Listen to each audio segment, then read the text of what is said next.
Tonight. I'm Lindsay Moore, Director of Parent Relations at NHA Schools.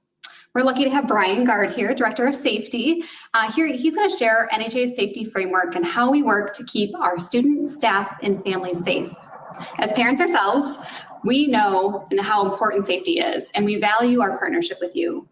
Thanks to your questions, we've shaped tonight's presentation around what matters most to you. Towards the end of our time together, Brian will answer some of the questions you've submitted. Brian, could you share with us a little bit about your background and safety journey? Sure. Yeah. Thanks for inviting me, Lindsay. Yeah, thank you. See you in a little bit. Yeah. Hi, parents. My name is Brian Gard. I'm the Director of Safety and Health for National Heritage Academies. I was once an NHA parent just like you, and I'm proud to talk about the safety initiatives that we have in place here at NHA. I've been at NHA for over 12 years, and I'll get into my background a little bit more. But before that, I was a police officer in the city of Grand Rapids. I worked in the training unit, the special response team, and on patrol as a patrol officer. That framework helped me shape what I needed to do to keep people safe from a mindset standpoint and how we train our teachers and our leaders here at NHA. At NHA, I'm proud to lead a team of we have 6 people with over 125 years of NHA-specific experience that is geared towards dedicated to supporting each of your students each and every day. I want to share a little bit about our safety program and what we do each and every day at our schools to make sure your students and everyone of you that visits our schools are safe. I want to start with our safety brand promise. Academic rigor and moral focus are certainly things that you would expect out of an NHA school. You also expect a safe and secure environment, and that's one of our brand promises. To us, a safe and secure brand promise means that we're informed by leading standards, we're supported by data, and we're practical in application with the things that we do. You might have noticed some of the things that I talk about in the program here tonight as evidence of the initiatives at your schools. And I encourage you to think about, as you're visiting our schools, the things that I'm showing you and look for those and maybe ask questions around it and see what is in place. Just like there's evidence of our academic program and moral focus, you certainly will see evidence of our safety initiatives once you have a little bit more insight as to what we're doing. Due to sensitivity of some things, I certainly can't share everything that we do around safety, but I'm going to give you a very good look at what it is that we do around safety to meet our NHA brand promise.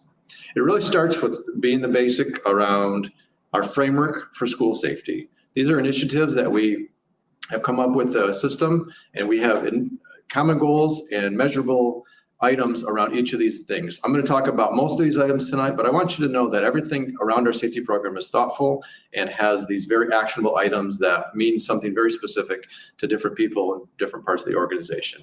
Operations support, drop off and pickup, that's one way you interface with that. Physical safety and compliance, I'm going to talk about all the drills and things that we have to do to meet the state standards. Mental, physical, and behavioral health, certainly something that's become more prevalent post-pandemic, and we're addressing that in a few different ways that I share about. Leadership, training, and networking is something that I do personally on a few different boards that I serve on, but also our schools do a significant amount of training around safety, and we train our leaders, and I'll share a little bit more about that. Community and wellness, we think that safety is holistic. It's not just doing drills, it's not doing things around CPR training. Those are, of course, important for school safety, but how we holistically support our students through the community is critically important to us. And finally, emergency grants, management, making sure that we're staying on top of the things that we need to, finding sources of money to pay for certain things, and also just making sure that our people are trained around the leading practices around emergency procedures. So that's a high-level look at our safety framework, and I'll go a little bit more deeper now as we talk about each of the significant programs within our schools. We have a safety program that we've had for the last decade at our schools, which is more or less a blueprint of the things that are important to us from a safety standard. It's based on leading standards, and it's based on things that we know to be true and important around school safety. We learn from some of the unfortunate tragedies that have happened in our country and across the world, and we implement those things that are important around school safety. It really starts with the team here at the Service Center understanding the leading practices, but then at each of our schools, we have a team that is trained. There are at least 5 people at every school that's on the school safety team. You have the principal, which you would obviously recognize, the leadership team, some of the deans, but you might not know we have a school safety specialist at each of our schools. This is somebody that has taken an extra responsibility to lead the safety initiatives at their schools. There's somebody that I have weekly contact with whether it's an email or meetings, and they are the ones that lead safety initiatives at each of the schools that you visit. We have regional trainings with them. Our next training with them is going to be in Actually, it's going to be in November this year. We're still doing the final planning for that. But sometimes people ask me, well, how do you keep students in 100 schools in 9 states safe? The answer is we have a robust and strategic plan supported by our school safety specialists. And I would ask you to ask your principal who that safety specialist is, and maybe during Safe Schools Week, while I talk about it a little bit, maybe you could show some appreciation towards them. So I mentioned the safety specialist and the safety team.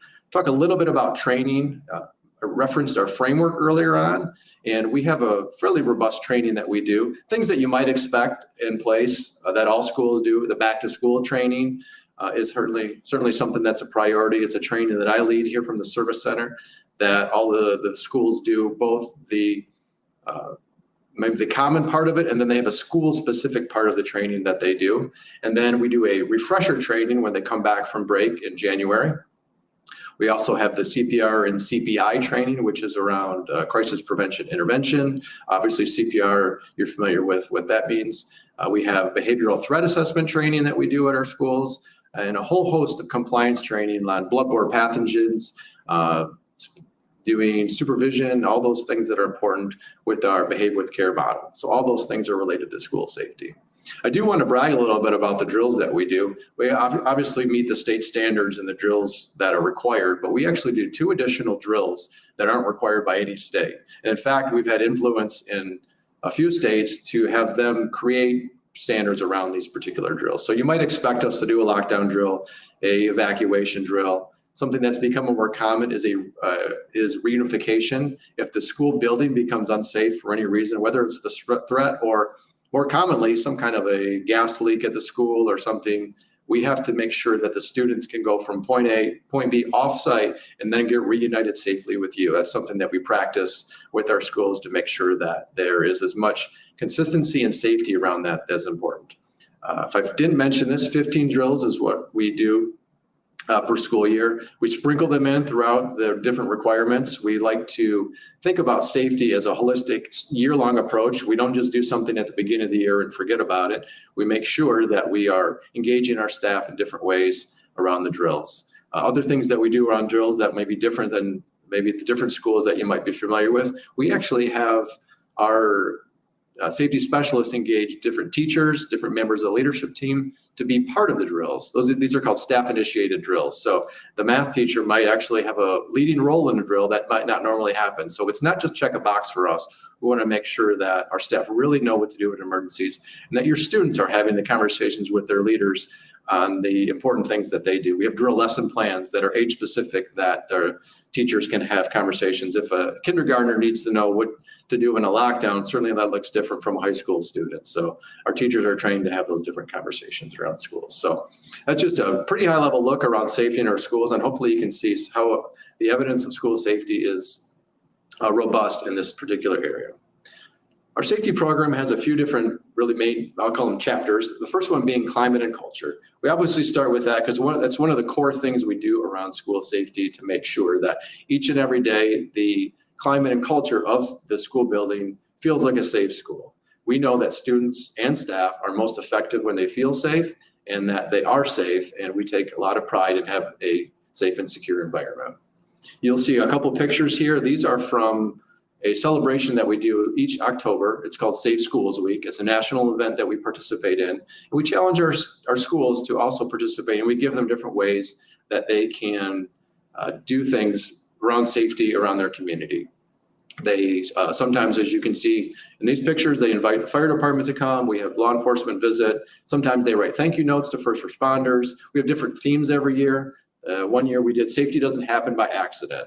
Another theme that we did was the safe school starts with me.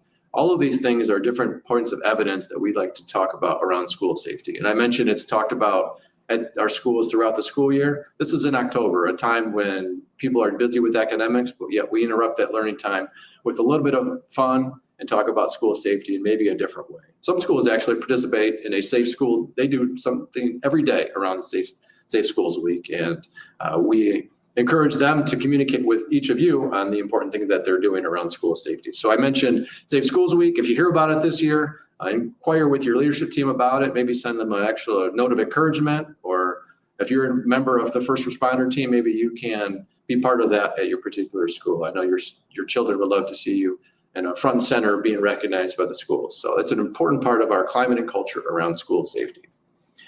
We've taken a lot of effort to make sure our standards as school safety meet the leading standards: cameras, access control, security film on the windows, signage, AI phones in the front door. There's more to this that I'd like to be able to share, but being this is a public meeting, I want to be careful on how much we share. Just know that we are really intentional around the standards that are in place around school safety, and just the intentionality and the investments that we've made are really important around the things that we consider to be safe. And they also meet that leading standard of the brand that we want to make sure that's practical in application, makes sense, and also is something that actually is going to make people safer, not just feel safe. There are many products on the market that we've evaluated, and vendors that are doing really great things and maybe have really good intentions that might not have the best long-term effect for safety. And we're very intentional in what we do around this. Talk a little bit now about the interior of our school. All of these pictures are from schools. They're evidence of school safety. If you've been to a school, I'd ask you to look around for these. Being able to communicate during emergencies is critical. Bullhorns, you can see the speaker there. All of our areas are covered with communication speakers, so if there's an emergency, everyone there can hear it.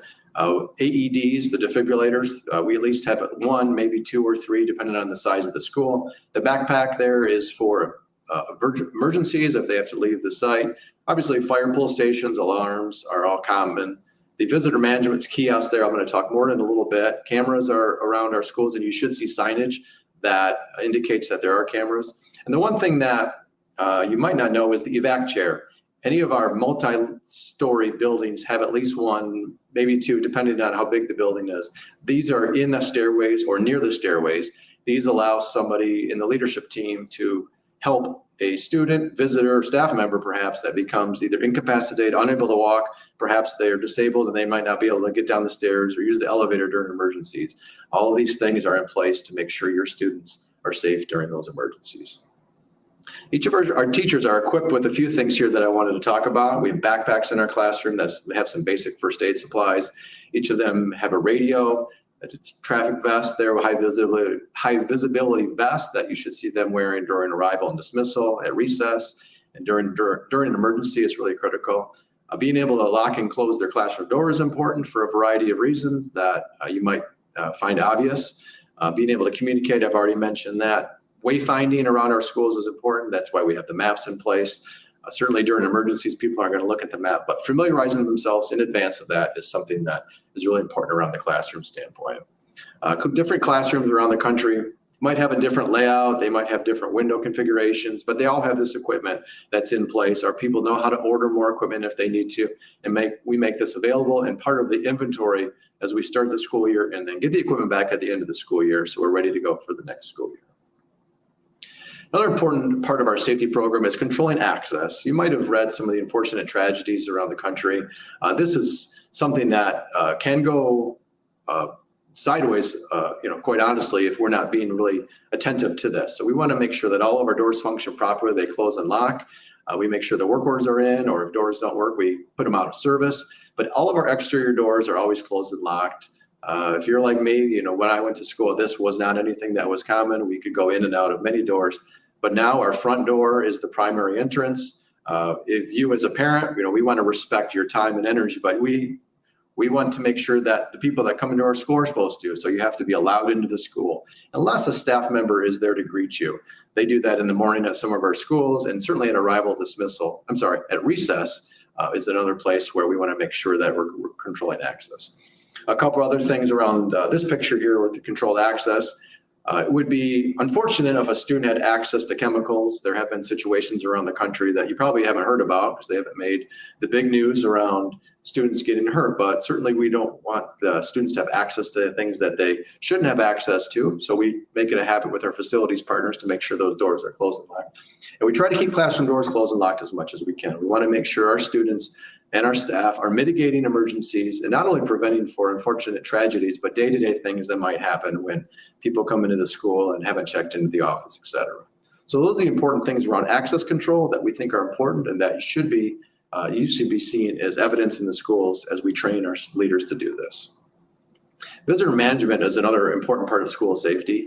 We want to make sure that all of our visitors and contractors that have been in our school have signed in through a visitor management process, a software that we use. It's called Raptor. You're welcome to Google it. It's one of the leading standards around safety.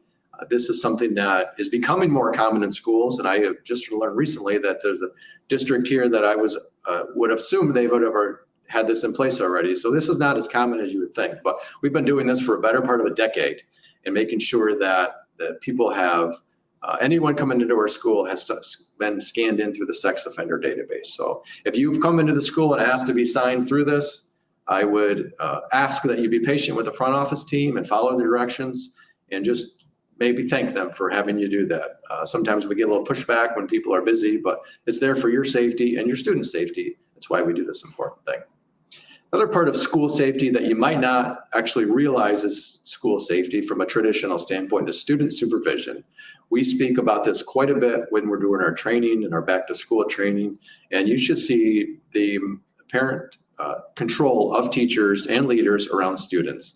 You can see these pictures with the teacher leading from the side of the classroom. I'm sorry, the side of the hallway, being able to see the front and back of the line. That looks a little bit different in our high schools, but teachers are always engaged. I was just at a school a couple days ago, and the teachers were in the hallways monitoring students. We always want to keep our eye on the students and making sure that from point A to point B, they're doing the things that they're expected to do, and we're following and holding them accountable and holding our staff accountable to be in those particular areas. So arrival dismissal, bathroom breaks, recess, transitions to different things are all important. And our schools all have an emphasis on this, although some of them might do things a little bit differently on how they actually do this day-to-day functioning, but certainly part of our safety program. Talk a little bit now about how you can help around school safety. But before I do that, I want to share around our proactive measures around dealing with threats. Each of the states that we operate in has an anonymous tip line. You can see a couple of those on the screen there. You've probably heard of whatever state you are currently residing in. And if you have a question about it, you can Google it. Things that are important to know about, any type of weapons, reports of threats, etc. Anything inappropriate on social media. We want to encourage our students to inform the teachers, the leaders about those particular things. If they're not comfortable, they are able to go to these anonymous tip lines, and that goes routed through law enforcement and then back to the school. We would encourage you as parents to be engaged with your students, have conversations with them to inform them if they know about something. Don't wait till the next day to share about it. They might have, or you might have, become aware of something very critical. You might think it's something very minor, but let the leadership team know if you're experiencing something or have any questions around this, because you might have a critical piece around that. So you really play a critical role around school safety around this. Now I want to focus on our emergency preparedness standard. We had more than a few questions around how do we keep students safe and prepare and train. I've talked about the back to school training. I've talked about the safety reboot training that we do in January. We do some tabletops, scenario-based training, and if anyone's in the military or first responders, they'll definitely know what that means. We like to prepare our teachers to act under stress, share with them what it is to be stressful in stressful environments in a safe way, and make sure that they're able to process through those important things in a way that's both meaningful and helpful and can keep your students calm while they're dealing with the actual safety situation. This is a standard that many schools have gone to. If you were to Google, I love you guys, it's a nonprofit based out of Colorado. They came up with the standard response protocol. It's evolved over the last few years with the help of law enforcement, but we love the simplicity of this. And we train our students and teachers to take action in these particular emergencies. So hold, staying in the classroom. The secure would be something happening outside and they need to be inside. That's maybe one of the more frequent things that we deal with, things that are in the neighborhoods. Certainly a lockdown is something that probably you didn't have to go through as a student, but we want to make sure that our students know what to do in a trauma-informed way. We try not to put any fear or scare them in any of our situations, but we certainly want to be respectful of their time and make sure that they know what to do in these particular situations. Evacuate and shelter, I think, are pretty common, so I don't necessarily need to explain those, but we have a whole training video and series to make sure that people understand what to do in these particular emergencies. And again, I would like to just reinforce that this is a national standard that is becoming more common in making sure that we have a safe and secure environment for your students. We've got a pretty high level of a lot of items here. There are a few questions that have come up from you all as parents. I'm going to invite Lindsay back up here and we're going to spend some time on that. Thanks, Brian. Lots of great information. Thank you. Awesome. All right. So we got a few questions for you to answer. All right. Ready. First one, driveline. It's a big topic this time of year. Can you speak to a little bit more to why we choose to use driveline and anything that you'd like parents to know? Sure. Yeah, great question. A few of you submitted that, and it's probably most common because it is the start of the school year and things are a little more chaotic in schools. So to explain driveline, I have to give you a little context. Some of you might not even know what driveline means. You might be in a more urban environment where we have a more traditional drop-off and pickup, and the students are outside, and you park and you walk up and get the student. However, at many of our schools, we have a whole queuing system that has a lot of standards around the serpentine and the data around how big the parking lots are and how fast and efficient the parking lots are. So getting now to driveline. Driveline is an actual software that is connected through our student information systems to each student's classroom and also to an app that the leadership team has. So you might be familiar with a driveline number. That is your family identification number that is specific to you at your specific school. When you come to the line, you show your driveline number to the administrator out. They have it on their phone. They type in the family number that has been assigned to you. It shows up in the classroom that your students are in. Your student is then dismissed from the classroom, come out to the curb, and by the time the student is there, the logic is you will be there to pick them up. So your student is waiting in a very safe and secure environment. We get some parents that get frustrated because it does take long, and unfortunately it does, and I'm sorry about that, but your student is safe. They're in the classroom. They're typically doing homework and get a jump start on that. If it's hot or cold, they're not waiting outside, and they're certainly not having a lot of students out at one time. I would give you a little tip on driveline to just come at the end of the process. I mentioned your student is safe. The process will be done and over with in usually 30, it depends on the school, 20 to 30 minutes, but coming at the end of that process, your students, again, being supervised and safe, and you'll get through that process a lot quicker and more efficient at that way. Awesome. More questions on that one? No, I think that covers it. Thank you. And if you don't have a driveline number, this is school specific, I'd encourage you just ask and make sure that you have that, because that's a critical part of that. Perfect. So, great. and it will get better. If it's long now, Yes. it gets better every day. It So sure be does. patient with us. All right, next question. Yes. All right, what safety guidelines are in place for volunteers at the school? Okay. Good question. We have a few different things that we do. I've mentioned the Raptor sex offender database check. If someone comes up to the school or a contractor to fix something in the HVAC system, they go through that system. Not answering your question yet, Lindsay, but I will. We do have a process that's where we work with our legal and our people services, our HR team, to make sure all of our volunteers go through a system that does the national database.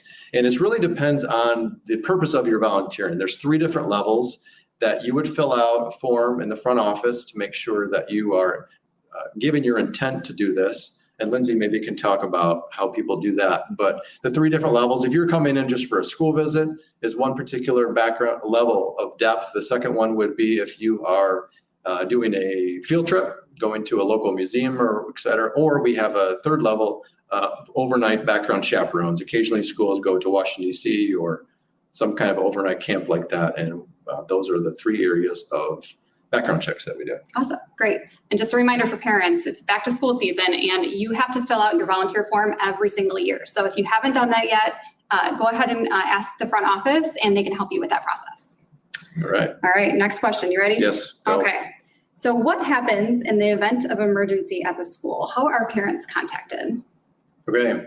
Went through the process of how people are trained and how people react.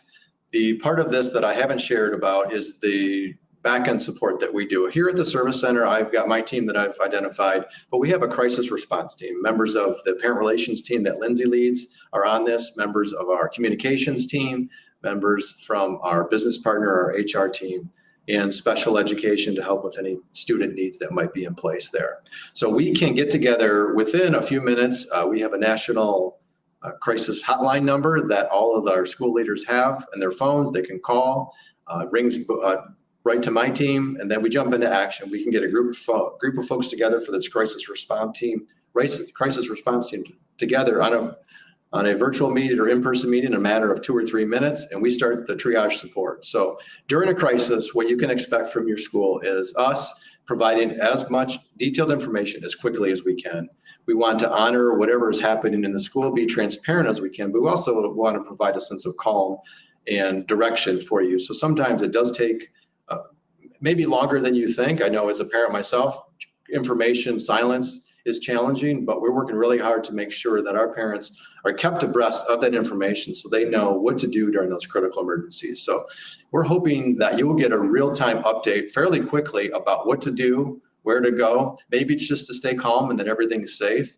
Oftentimes law enforcement is right there with us and they know about the situation before any of us do, and they're reacting to it. So I don't want to dismiss the anxiety that a parent might face and feel. It's really critical, and we understand that. But if you can just be patient with us and just know that we have a lot of robust things in place and that we're doing everything that we can to keep your student as safe as we can, that give us a little bit of grace as we work through that. Yeah, absolutely. And I think one good reminder here, Brian, is to make sure that we have updated contact information. So if you have a change in your phone number or your email address, that's how we're going to contact you in case of an emergency or any kind of notification that needs to happen. So double check that you have the right phone number and the right email address.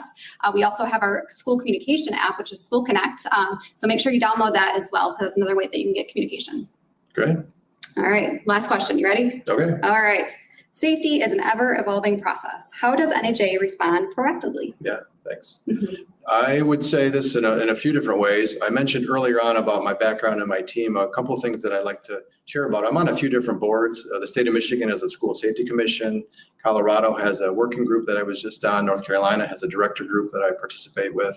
And that information, including being on the board of directors for Partner Alliance for Safer Schools, has given us a lot of visibility into what we need to do. We have national partners that we get a lot of information with. You can see them on the screen. Some of these I've already mentioned. Good friends at Safe and Sound Schools, Safe Havens International, Training Solutions with Vector, mentioned the PASS systems there. You're free to Google any of these, figure out exactly what they do and how, and you'll figure out how they support us. But we're, like I said, with our proactive standards around school safety, we're trying to pay attention to all the leading standards. It's constantly evolving. I mentioned my law enforcement career, and now I've been in school safety for over a decade. And I would say that the way it's evolved, the pace it's evolved has certainly maybe sped up a little bit in the last few years, but we want to be very intentional with what we're doing. And it's become its own discipline. So any folks out there as a first responder or law enforcement, you certainly have a really good idea of what it is that's in place, but there's a whole nother layer to this that we want to make sure that we're paying attention to and that we're proud to show the evidence of things that we're doing day in and day out. Great. So I think that's enough standards around that. Yeah, absolutely. All right. Well, thank you, Brian. This You're has been welcome. really awesome. I hope everyone else has found this to be very helpful and informative. If you have additional questions, please make sure you're reaching out to your child's principal. They will know the protocols and everything that's going on at your specific school. But if you have additional questions, you're welcome to reach out to the parent relations team. And the email address to do that is parentrelations@nhschools.com. Thank you, guys. I hope you have a great evening. Thank you.